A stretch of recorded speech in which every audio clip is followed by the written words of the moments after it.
कक्षा 9th के भैया का आज की ऑनलाइन कक्षा में स्वागत है। आज की ऑनलाइन कक्षा में हम यूट्यूब वीडियो के माध्यम से आपकी पुस्तक क्षितिज भाग 1 में रसखान के सवैये का कल प्रथम सवैया की संदर्भ सहित व्याख्या पढ़े थे। आज हम रसखान के दूसरे सवैये की संदर्भ सहित व्याख्या जानेंगे।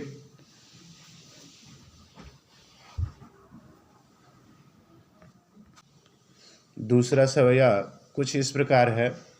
याल कुटियरु कामरिया पर राजतिहु पुर को तजी डारो। आठहु सिद्धि नवोनिधि के सुख नंद की गाय चराई बिसारो। रस खाने कबोई ने आखी निशो ब्रज के बन बाग तड़ाग निहारो। कोटि के ये कलधौत के धाम करील के कुंजन ऊपर बारो। इस सवैये में जो कठिन शब्द है, सबसे पहले कठिन शब्दों के अर्थ जानते हैं। प्रथम शब्द है इसमें या का अर्थ है इस। लकुटी का अर्थ है लाठी। कामरिया का अर्थ है छोटा कंबल। तिहु का अर्थ है तीनों। पुर का अर्थ है नगर या लोक। तज डारो का अर्थ है छोड़ दूं। नवनिधि का अर्थ है नौ निधियाँ। विसारों का अर्थ है भूलूं। कबों का अर्थ है जब से। सौ से का अर्थ है से। तड़ाग का अर्थ है तालाब। निहारों का अर्थ है देखता हूँ। कोटिक का अर्थ है करोड़ों। कलाधौत का अर्थ है सोना। और धाम का अर्थ है भवन।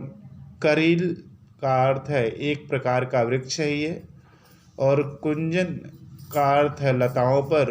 बारों का अर्थ है न्यौछावर करना। आइए इस सवैये के संदर्भ सहित व्याख्या जानिए। तो दूसरा सवैया कुछ इस प्रकार था।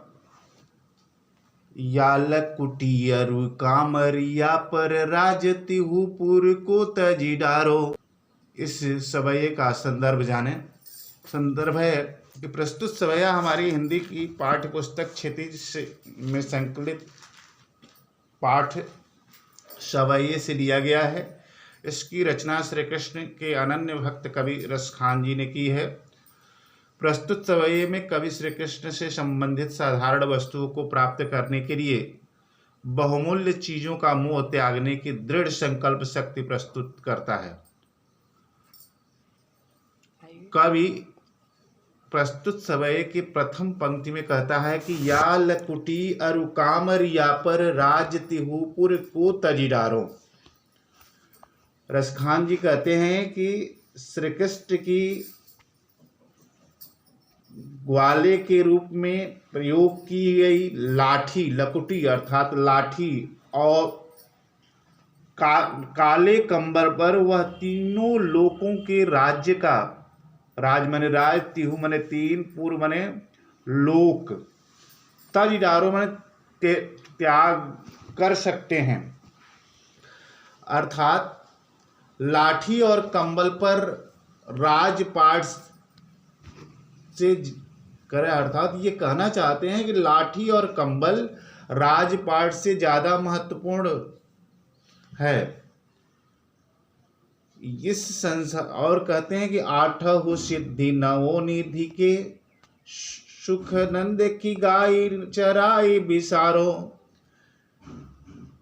इस संसार में आठों सिद्धियों और 9 प्रकार की निधियां मानी जाती हैं। इनके सुख को नंद बाबा की गायों को चराने के सुख के सामने भूला जा सकता है। कभी कहता है कि यदि नंद बाबा की गाय चराने का मुझे संयोग प्राप्त होवे तो मैं 8 सिद्धियों 8 सिद्धियां जो हैं और 9 निधियों से प्राप्त जो सुख है उसको भी त्याग सकता हूँ।